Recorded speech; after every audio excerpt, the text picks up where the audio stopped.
عنوان بتایا گیا حامدی کاشمیری کی میر شناسی۔ کارگہ شیشہ گری ان کی بہت ہی مشہور کتاب ہے، اسی پر یہ مضمون ہے۔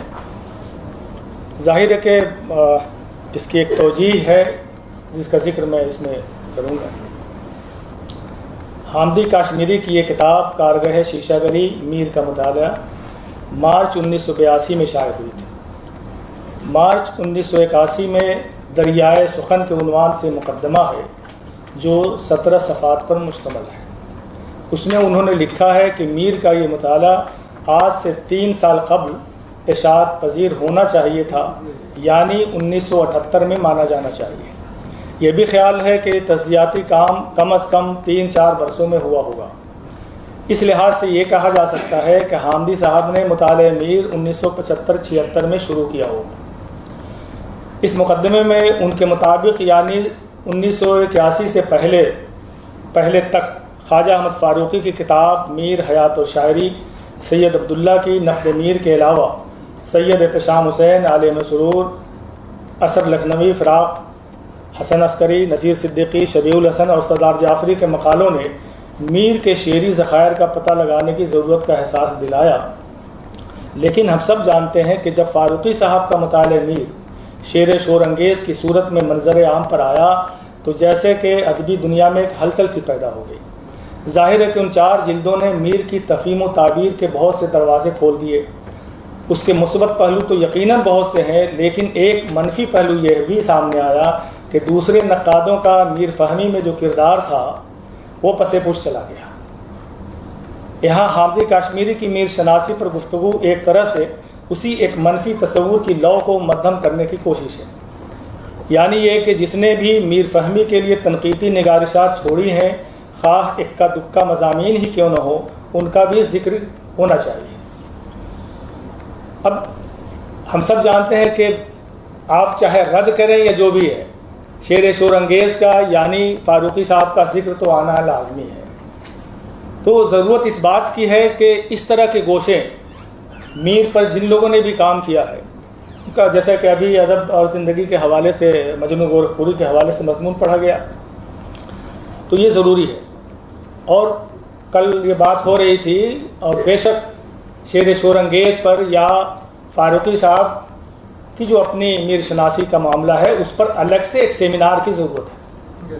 ابھی بھی شعر شور انگیز کا جائزہ باقی ہے۔ 1990 سے 94 کے درمیان یہ 4 جلدیں چھپی تھی، لیکن ابھی جستہ پڑھا ہے، اس کے پڑھنے کے لیے ہمت بھی چاہیے۔ اور ڈائریکٹر صاحب موجود ہے، میں کہوں گا کہ صرف اس کتاب پر یا فاروقی صاحب کے حوالے سے 1 دن کا یا 2 دنوں کا بلکہ کہنا چاہیے کہ ایک سیمینار ہونا چاہیے صرف میر کے حوالے سے۔ 223 صفحات پر مشتمل اس کتاب کے 4 ابواب میں پہلا دریائے سخن ہے جو مقدمے کی صورت میں ہے، دوسرا عالم دیگر، تیسرا اقسام جواہر اور چوتھا ابر تر کے عنوان سے ہے۔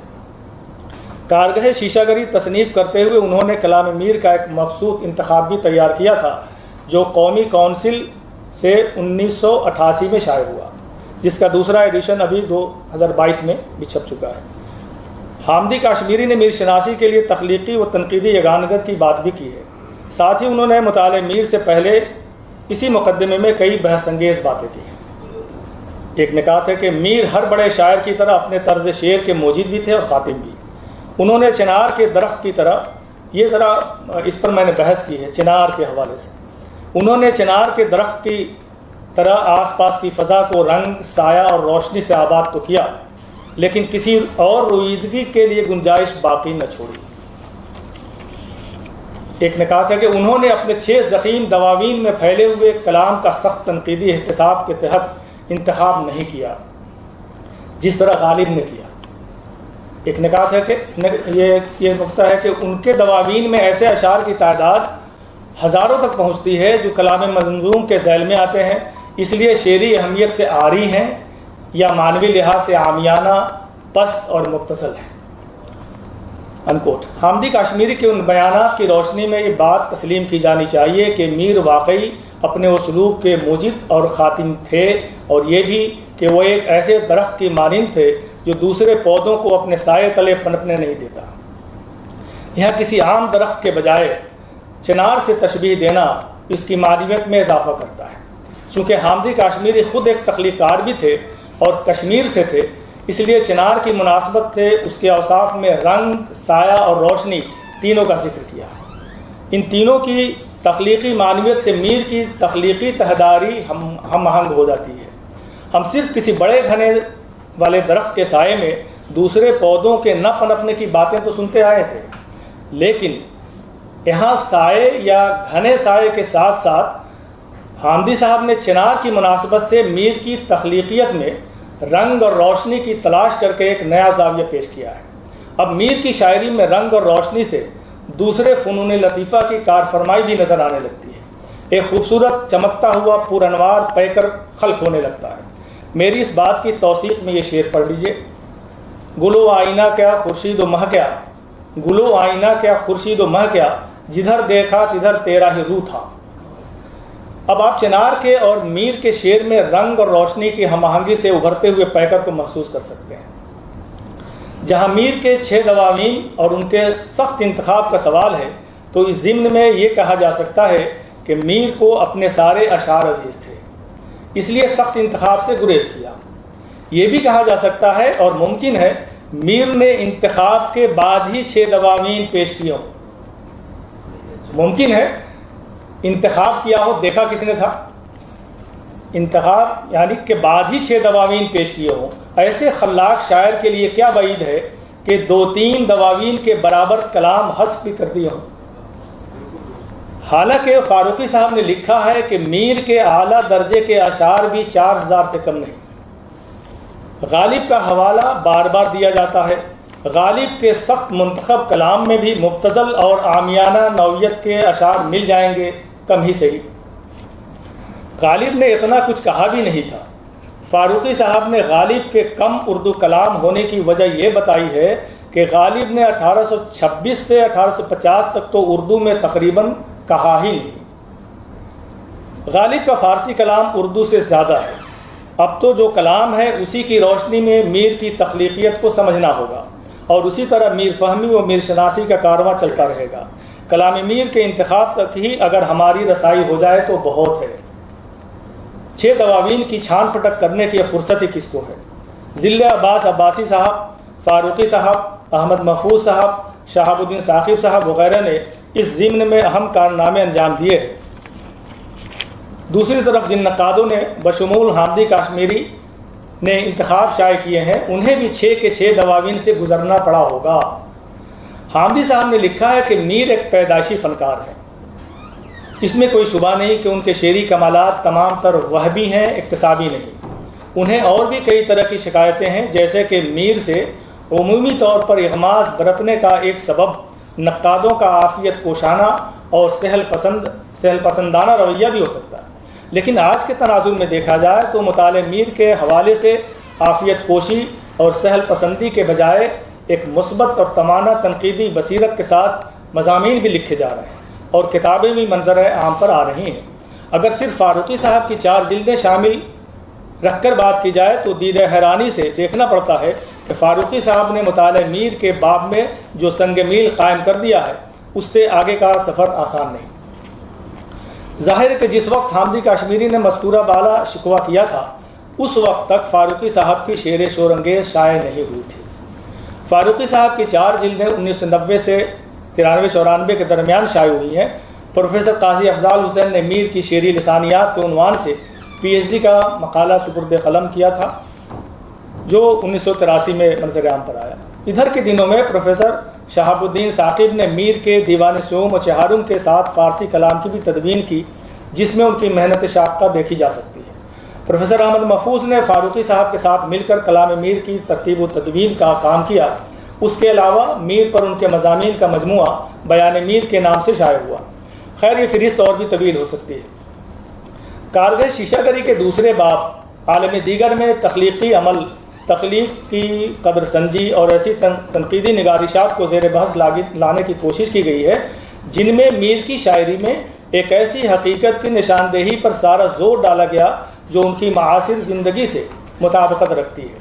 حامدی کاشمیری نے یہاں اس زاویہ نقد کو سرے سے خارج کیا ہے کہ میر کا عہد جو ایک پرآشوب اور طوائف الملوکی کا عہد تھا، لہٰذا میر کے دل و دماغ اس کی زد میں تھے۔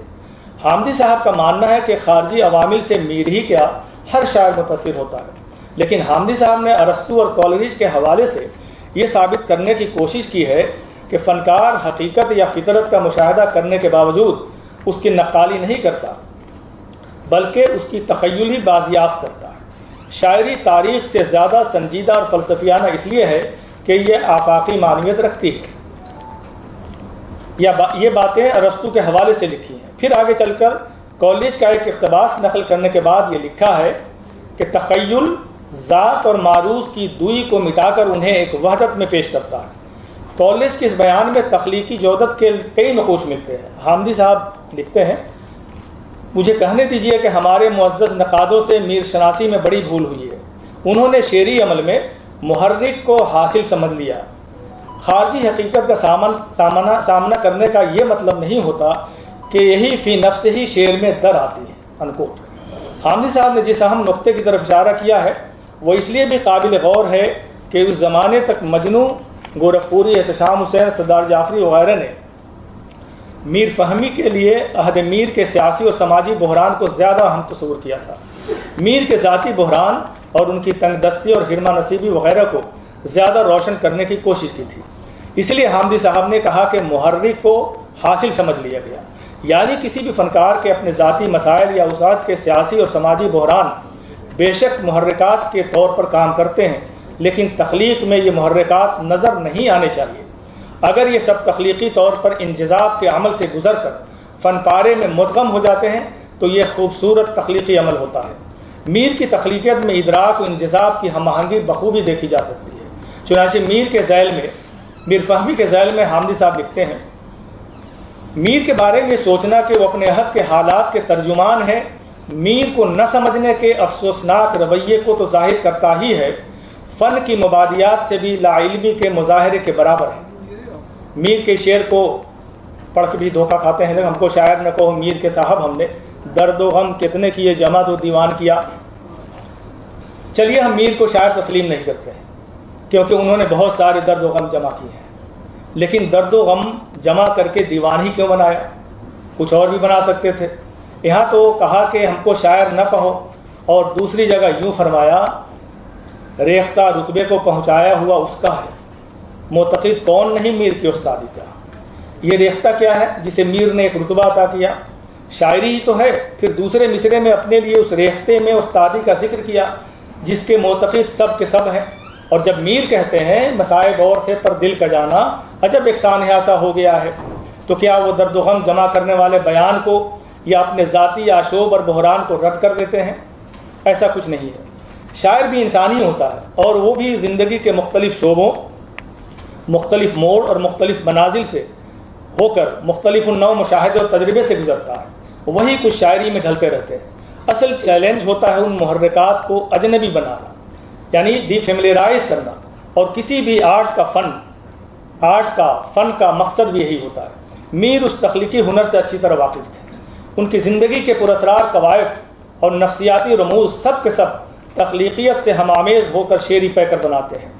حامدی صاحب لکھتے ہیں، میر کی تخیلی شخصیت کے نفسیاتی مظاہر، یعنی ان کی تنہائی، مردم بیزاری، خوف، خاکساری اور بے دماغی، اپنی نفسیاتی اصل کی بنا پر ان کو انسانی سطح پر لے آتے ہیں۔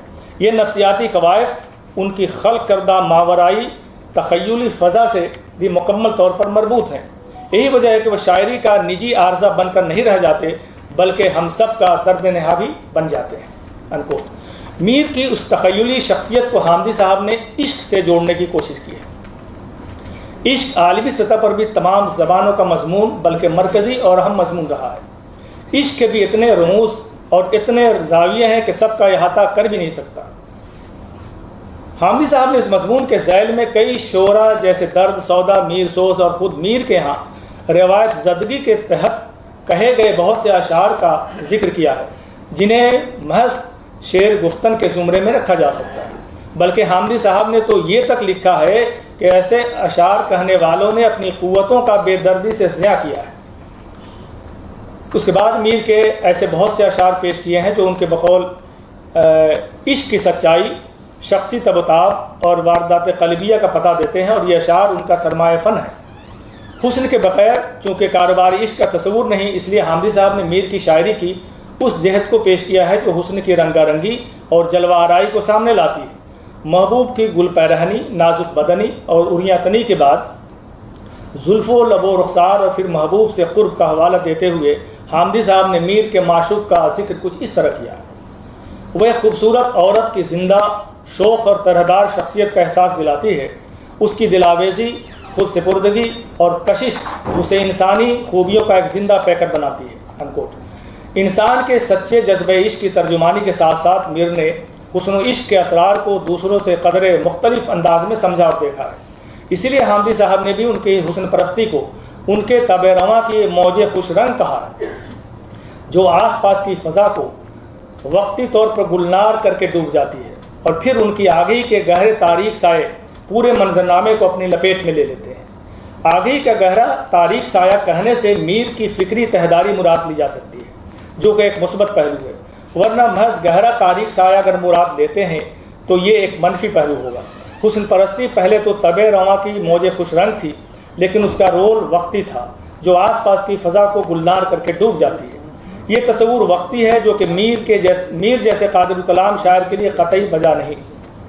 کیا موج خوش رنگ اور میر کی آگہی یکجا ہو کر ایک ایسا تخلیقی پیکر خلق کرنے سے قاصر ہیں جو کہ سچے انسانی جذبات کی ترجمانی کر سکتے ہیں؟ حالانکہ مجھے لگتا ہے کہ میر کی شاعری میں ایسے پیکروں کا فقدان نہیں۔ یوں بھی میر کے تصور عشق میں ایک طرح کی گداختگی ملتی ہے جس کا ذکر خود حامدی صاحب نے بھی کیا ہے۔ ساتھ ہی میر کے تصور عشق میں فراق اور وصل کے مضمون کے ساتھ ساتھ ان کے جنسی جذبے کو بھی حامدی صاحب نے نشان زد کرنے کی کوشش کی ہے اور متعدد اشعار بطور مثال کے پیش کیے ہیں۔ آگے چل کر تہذیبی اور متصوفانہ ماحول کے تحت میر کی نفس کشی اور جنسی و جبلی قوتوں کو نظر میں رکھتے ہوئے حامدی صاحب نے لکھا ہے۔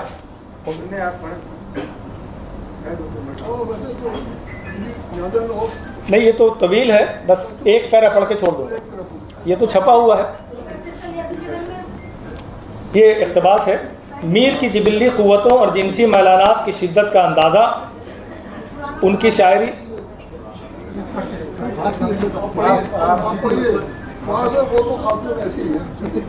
میر کی جبلی قوتوں اور شعر تو ہے نہیں کہ میں ان کی نظر کروں۔ میر کی جبلی قوتوں اور جنسی میلانات کی شدت کا اندازہ ان کی شاعری میں عشقیہ تجربات کے تنوع اور کثرت سے لگایا جا سکتا ہے۔ علاوہ ازیں ان کی جنسی جبلت کی بیداری کا ثبوت وہ اشعار بھی فراہم کرتے ہیں جن میں امرت پرستی کا بے محابہ۔ اب اس میں اس حوالے سے انہوں نے بہت سے اشعار دیے ہیں اور دوسروں کے اشعار بھی پیش کیے ہیں، وہ بالکل میں چھوڑ دوں گا۔